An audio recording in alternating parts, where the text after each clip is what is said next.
Hey everyone, Reid Henrichs, Valor Ridge.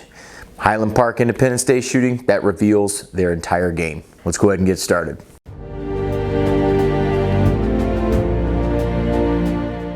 First of all, if you reflect on what Independence Day is, and has been for a very, very long time in this country, 246 years to be exact. You remember that Independence Day, we declared our natural rights as independent from government. The right to life, liberty, and the pursuit of happiness. The right to life and the right to defend that.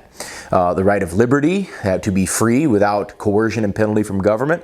And the pursuit of happiness, which would include property, the right to acquire, improve, and sell it. So when we're reflecting on those things, we realize that our rights don't come from government. They come from the creator of heaven and earth. That's what independence was. And our founders realized that the tyrannical, oppressive government of Great Britain was no longer reconcilable with the people of the United States. We had to become a separate people. Here in the United States now, those same sentiments are there, except for at this point, it is not against the government of Great Britain. It is against the federal government of the United States in many places, and also tyrannical little pissant dictatorships such as that exists in Illinois, which is one of the least free states in the country, as well as the most oppressive in terms of taxation. You can look at any freedom index that you would like. Illinois is always in the bottom 5 of all 50 states. So way to go, bottom 10%, land of Lincoln. So as we're going to do this video, I really hope that you stay till the end because there's good points that I'm going to make in here. This whole Highland Park Independence Day shooting, it revealed the entire game of the statists, of the totalitarians. They want to disarm you for a reason. Any gun control that they have passed before this time, 1934, 1968, 86, 94, and then the most recent idiotic bipartisan package, that wasn't the point. Like what they address in those specific instances, that wasn't the point. The point is to frog march the American people into disarmament. Now, years ago, that would have seemed like a statement only for conspiracy people and people that were like these anti-government types. And now it's more real because we have politicians out there saying exactly what they want to do. People like Beto O'Rourke saying, hell yeah, we're coming for your AR-15. Or Joe Biden, are you saying that you're going to ban AR-15? Bingo! Whenever he was coherent, whatever drugs they infused him with for that little half-hour segment. But now, like, there are more and more of these open leftist tyrants that are coming out, and I'll give you specific information. But first, I want to talk about some facts about the Highland Park shooting. I want to talk about the little idiot, as Salty Cracker called him, an anemic vegan with purple and colored hair, rainbow hair. So let's talk about some of those facts from that actual shooting. Number one, he did have a history of mental illness dating all the way back to middle school and then also further on into his later teen years. So he did have a documented mental health illness problems. Another point here is that he had already had weapons seized by law enforcement in 2019 after threatening to, quote, kill everyone, and he was also known to be suicidal. Those are facts. These are documented facts that you can go and look up in many, many news organizations, news outlets out there. Another point there is that he did have an Illinois FUD Card, Firearms Ownership ID card. Whole nother topic, guys. I don't believe in it. I think it's stupid, but the fact that it's already in place and he was still able to get one despite a history of mental illness and despite a history of threatening to kill people, despite having a history of being suicidal, all of those things, he was still able to get a FUD card that was not only sponsored by his father, but he also had to sign the document. He was issued one by the Illinois State Police, by the way, after all of those facts. Illinois already has red flag laws, which are designed to identify mentally ill people. Once again, I don't agree with them, but that's a whole nother topic. But once again, that infrastructure is already in place in Illinois. It was already in place in the Chicagoland area where this took place. He legally purchased 5 firearms, and in Illinois there's a mandatory 72-hour waiting period when you purchase those firearms. And of course, his social media was rife with threats, threatening contents, talking about mass shootings, talking about confrontations with law enforcement, statements about how he's going to go down in a blaze of glory, how he's going to end in a hail of gunfire. All that stuff's out there. It used to be on his social media before they yanked it all.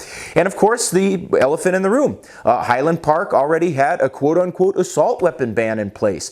So all of those things were already in place in Illinois. All of the laws that the Senate just passed and the Congress just passed and Biden signed into law just a couple weeks ago, all of those things are already in place in Illinois. Yet, failure by government, failure by the Illinois State Police, failure by local law enforcement, and failure at the national background checks. All of the things that they just passed, it all failed in this instance. So here's the bottom line and the crux of the video. A crazy, mentally challenged boy who dressed up as a woman and shot up an Independence Day parade revealed all of the statist intentions, which is the disarmament of America. For example, Fat Boy Governor J.B. Pritzker of Illinois, I'll let his words speak for themselves. He says, quote, "The founders wouldn't support a constitutional right to an assault weapon." Really, J.B.? I think you're a horrible, even though you're a billionaire, you were born into money and all that stuff, so maybe you got sent to the best schools that your daddy could buy. I know it's hard inheriting billions of dollars, by the time you're, 21. I know it's tough. So many of us can relate to that, but maybe since you got sent to the best schools that money could buy, I'm sure that they covered why the American Revolution started. I'll give you a clue. It was because politicians like you wanted to take away firearms from the people of the United States. So when the Redcoats tried to do that, they got their little rear end shot off. So yeah, they did, and they would, and they did approve the Second Amendment and sign it as a part of the Constitution. They did acknowledge that people did have quote-unquote assault weapons because the colonists did have arms as equal to the British. They did. They had artillery.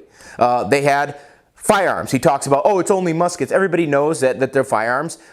So I guess free speech is only covered in pamphlet form now. So the internet's not protected, right? So newspapers aren't protected. So you don't have a free speech on any other forum, right? It's garbage. So yeah, the founders did support that. They did support an amendment that would allow us to have quote-unquote assault weapons, whatever that means. And the mayor of Highland Park reveals her true colors as well. All their writings on the wall. They lay their hands down there, guys. They lay down what their plan is. I'm giving you their exact words. These are not Reid Henrichs' words. This is not me putting words in their mouth. This is me telling you verbatim, by quote, what these individuals have said and what their goals are. The mayor of Highland Park says this: "I don't want to even ascribe it to mental health. I want to talk about the fact that there are weapons of war on the streets, weapons of war on the street that people can obtain, then take out dozens of people. Because of this gun culture, our nation turned its back on us and turned its back on our celebration." No, the nation didn't turn its back on you in Highland Park, Chicago, Miss Ritzy, artsy, fartsy, little so-called privileged woman up there in the Chicago suburbs.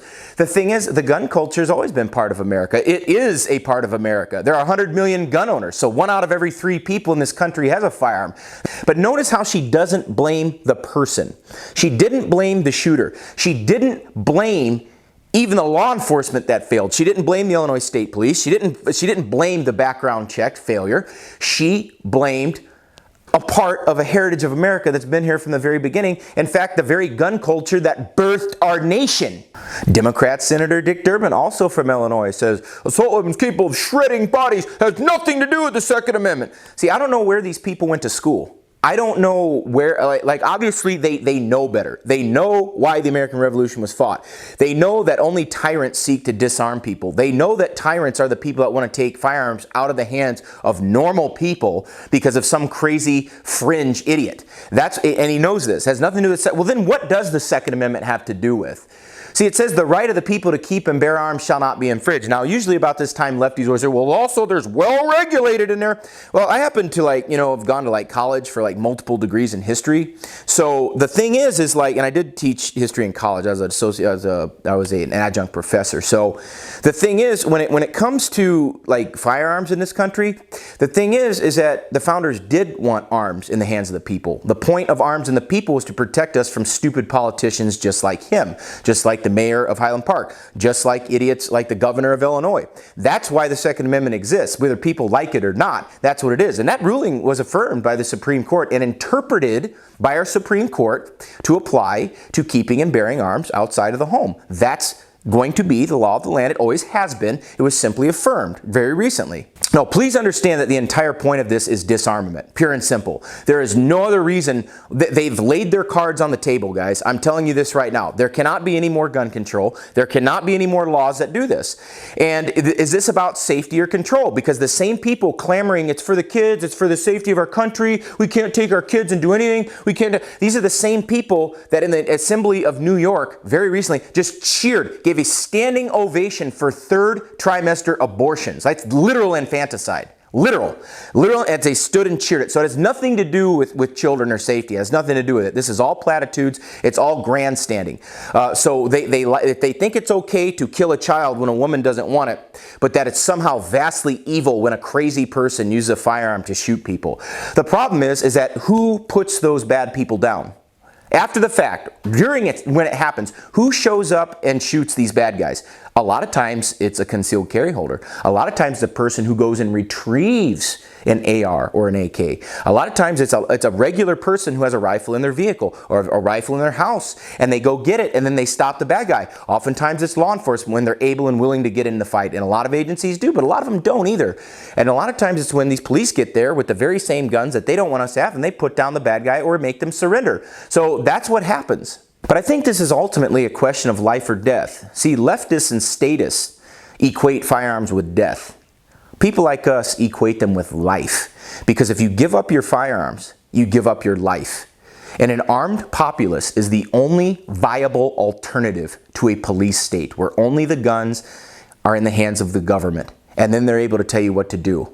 And let's figure out what happens when societies disarm in times past. Then you get societies like Soviet Russia. Then you get societies like Nazi Germany. Then you get societies like the Khmer Rouge in Cambodia. And then you get societies, of course, like China.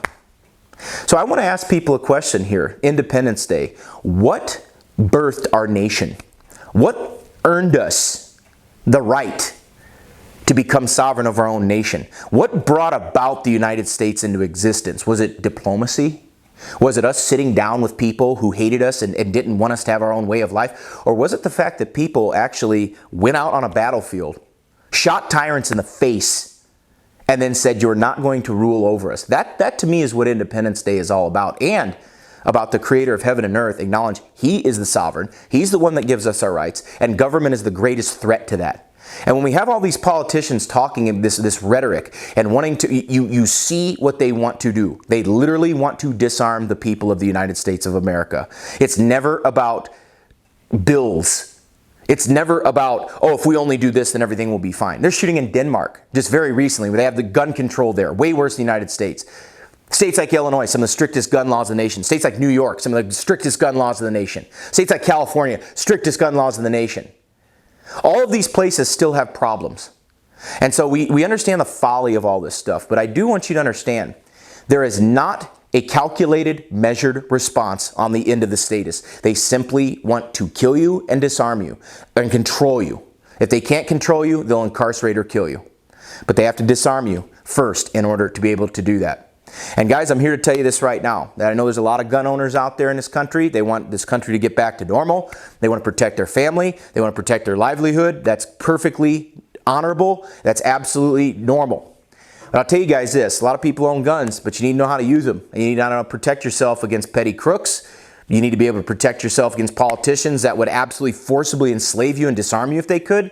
That's the Second Amendment. That's part of being an American. And at no point in time is the Second Amendment about hunting or target shooting or anything else. The Second Amendment is about protecting yourself via force if necessary when the government breaches its contract, when it forsakes its honor, its oath, when it forsakes all that stuff. That's what this is all about.